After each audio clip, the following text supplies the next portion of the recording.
Ooh. Wait. I can hear something. No, I saw something. John, you didn't see that? Sure. Hello, and welcome back to some more Stasis with me and John. So last part we found out quite a bit of interesting information about Kane Corporation. It seems that they are cloning people to use them for organs, and naturally that went horribly wrong and the clones started to attack people. But I'm curious what more will unfold. Ooh, I wonder if we could test our blood at some point.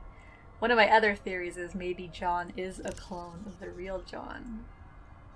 Nah, that's ridiculous. This isn't gonna work. Oh, we can sneak up here. Oh my gosh. Some sort of interference for the structure. I'm in a tram station. Oh, creepy kid laughter. Shit's getting real. Okay, nothing to look at here. Let's just continue. I don't think it is. Oh my god. Oh my god. Don't do that. John doesn't even care. Alright, next.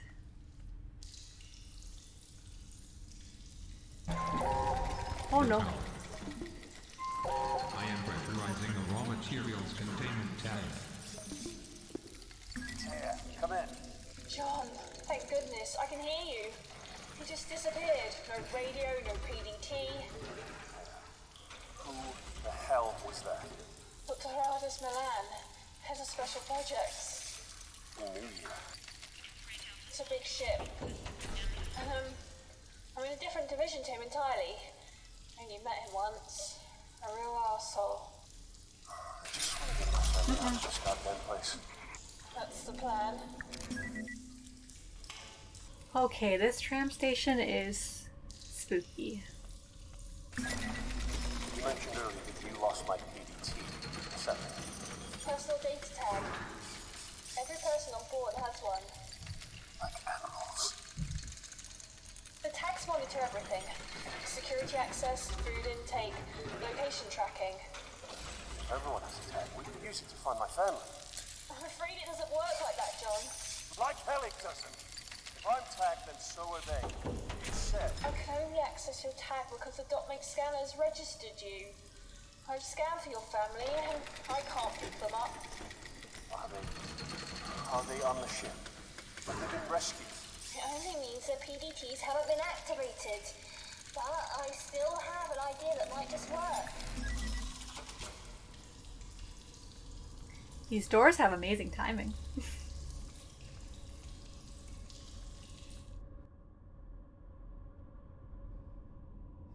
In the crew quarters, you should be close to an infirmary with a DNA sequencer.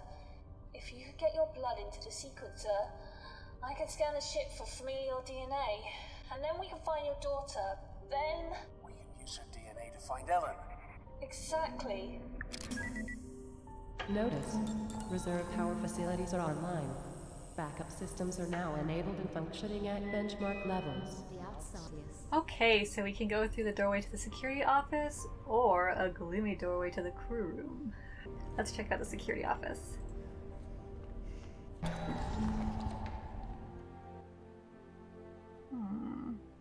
We've got some shinies and a body. 2 bodies.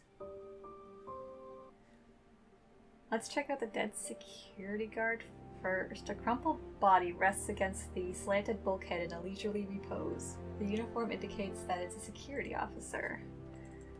They cut his wrists. Ooh. Paul Hodgeson. September 23rd. This whole shift change thing is kinda strange. Putting Ronald in security when he's obviously not equipped strikes me as irresponsible. Oh well, I'm sure I can compensate. A notice went out telling us to follow the new security guidelines this evening. I wonder what happened. It's only a few extra doors to lock as far as I'm concerned, easy enough. Food supplies are stalled and people are getting nervous. Someone's been distilling alcohol despite the fact that express authorization is required to even possess it. Ivan was describing the concept of moonshine to Ronald, and the guy asked how moonshine could exist if we're in a spaceship so far away from the moon. I swear to God, if aliens board the ship and pick us off one by one or something, I want to see Ronald go first. That's not very nice. I really want to do something about this alcohol situation. It's my duty to ensure that Groom Lake's crew is secure and that important research isn't interfered with. At least I'd like to believe so. These clowns don't share this sentiment. The ass end of the ship just started exploding and jolted everything that wasn't bolted down. There's a goddamn pen stuck in the wall next to me. I can only imagine all the people injured right now, but can't leave on account of the lockdown. Lockdown or not, Station B is fucked. So getting to medical isn't happening. Someone suggested that we could use the specimen transport track, but that's shady as all hell. I'm probably going to use that track at some point. There's no leaving the security center now. Staring at Ronald's lifeless body is a fucking superior alternative to being ripped apart by whatever's outside. I hear screams. They're distant and muffled. Oh, so he was locked in with Ronald's body. I wonder what happened to Ronald. Silence. 24 hours of silence. Not a scream, not a footstep, still not a word from Ivan. The guy looked away from the atmosphere control room just before Ronald pulled the plug. I got bored and read Ronald's file. He had a lot of stuff running really deep. Maybe he wasn't important after all. Ooh, look at all the blood on his PDA. Ooh, I guess he was holding it. That's it for the water. Ivan refused to drink anything but moonshine. I tried my best to get him to have water. Stubborn bastard wouldn't hear it. He hasn't moved in a while. Oh. The security guard seems to have died while sitting in the cushioned recliner. It tilts back at an angle that will hold the body for a long, long time. He died in comfort. Okay, Ivan Surato, September 23rd. This new guy, Anderson, is really something. 5 minutes in the door and he's already asking what all the computers do. I like it. He's inquisitive. Just like my boy back home. I'm glad he got put here in the shift change. But I'm disappointed that neither of these two are ladies. I could use some female company. Oh, this guy seems a lot nicer. Less judgmental.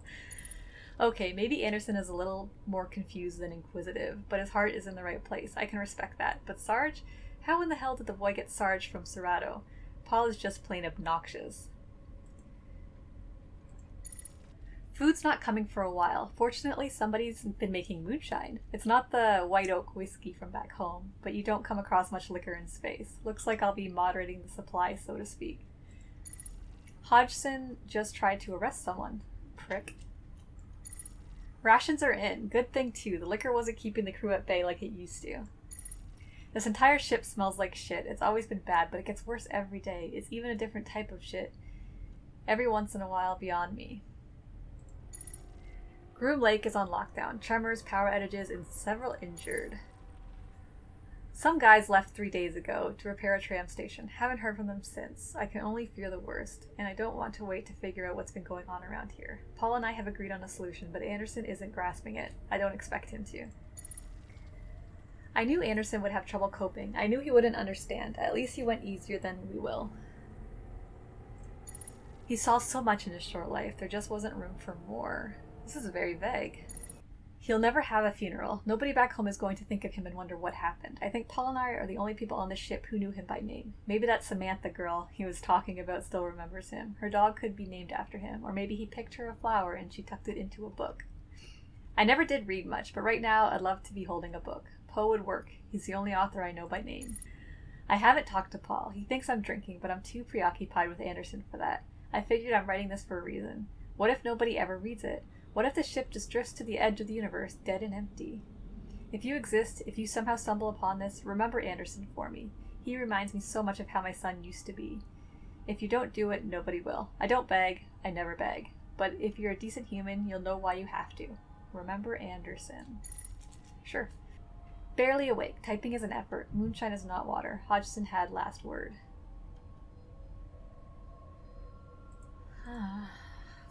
These are some weird journals. Alright, computer terminal. Probably more reading. Security terminal. Crew quarters security logs. Oh my goodness. Alcohol is being manufactured and distributed aboard the Groom Lake. Security has opted to take an approach of non-intervention, as its effect on morale will likely prevent theft and potential riots associated with the limited rations. However, security will regularly confiscate quantities of alcohol to moderate the supply. Rations have arrived and been distributed. Very few reported or evidential cases of theft. This can likely be attributed to the morale increase speculated as a result of the distribution of alcohol.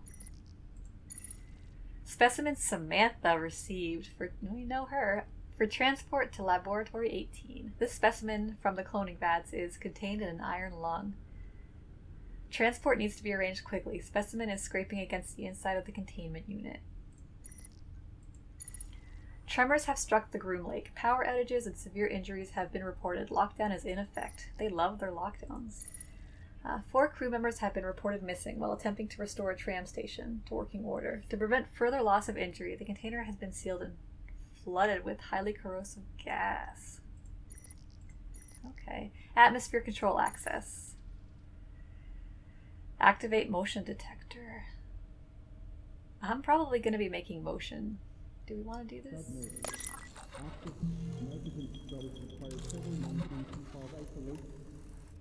What'd that do? I'll need to figure something out here. I wonder if Samantha's in there. We've got another shiny here. The cameras. Ooh. Ooh. What do we got going on here? Nothing creepy. Alright, I'm sure these are all places we're going to be exploring. Except for maybe the gas room. Hopefully.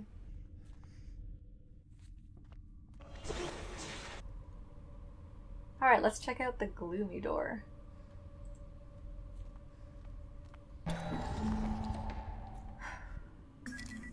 Once we know where Becca is, how can I get to her?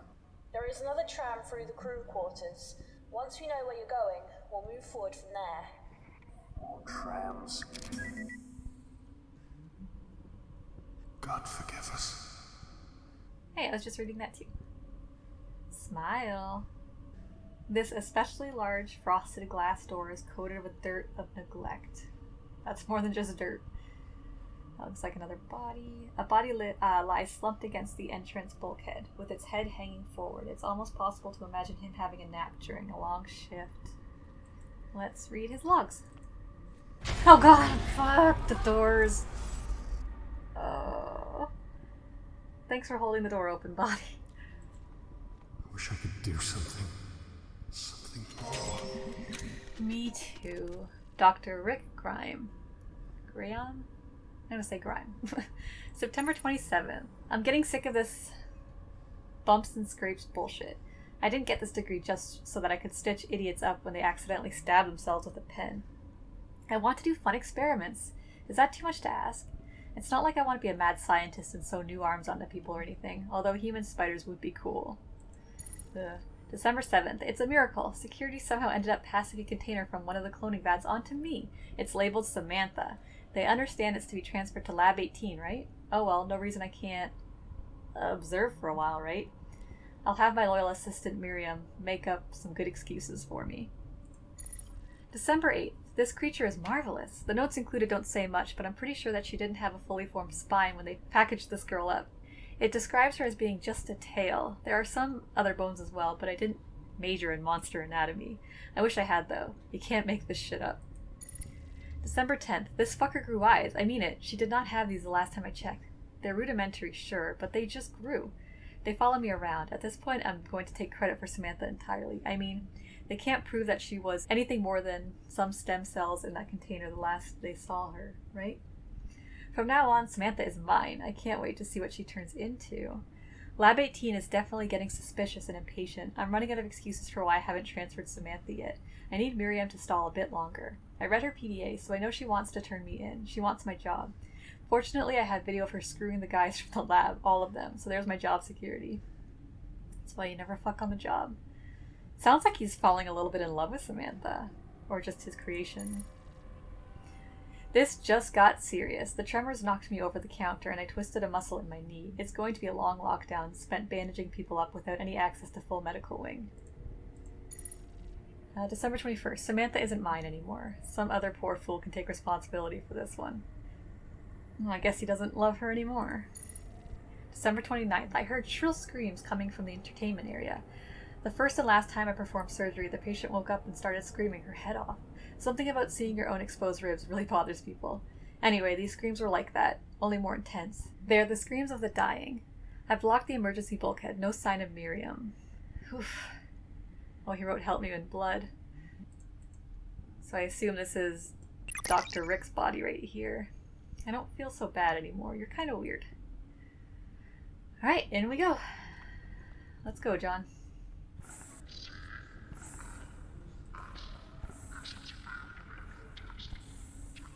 Iron lung. Lots of blood stains. Streaks of dry blood decorate the wall behind the unit, forming childlike art. Congealed blood runs down the frosted glass wall. Can you look through? Nope.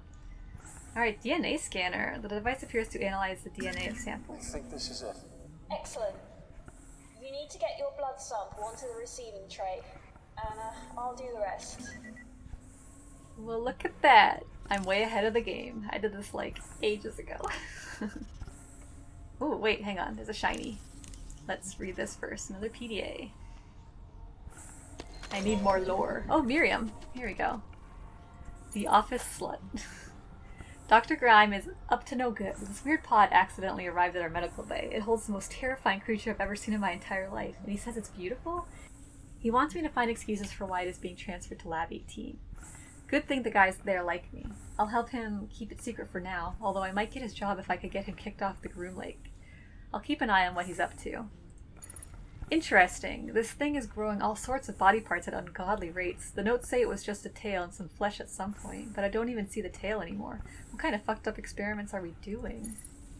Fuck. I'm locked out of the medical bay, and Dr. Graeme has locked himself in there with that thing. We need to help these injured people, insufferable prick. They want to use the specimen transport track to get the injured crew members to the medical wing. Even if the ship wasn't falling apart, that's a terrible idea. It's funny to see everyone frantically typing away on their PDAs. Who's going to read it? The surface of whatever planet's gravitational pull the lifeless Groom Lake gets sucked into doesn't care about your damn feelings. Sounds like social media. I like you, Miriam. Alright, let's load in the DNA. Let's go, John.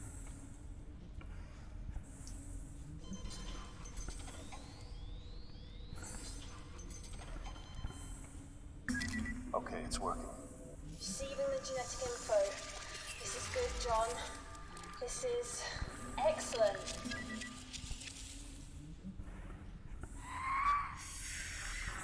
Ooh. I can hear something. No, I saw something. John, you didn't see that? Sure. Oh my... Run! Get out of there, John. Just go. Just go.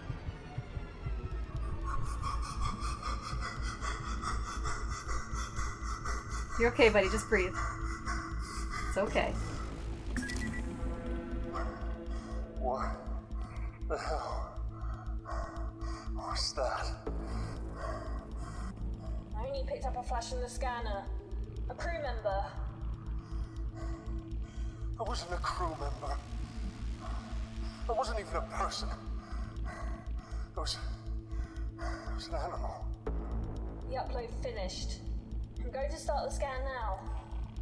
Tia, what's going on here? I've heard things, but I don't know any specifics. You have to believe me. Maybe it was one of those fucking things that ate Yuri. Crow plants. I don't care for man's pets. Just let me know when the scan's finished. Secondary containment is now accessible. Head through to the other tram station. Maybe that was Samantha.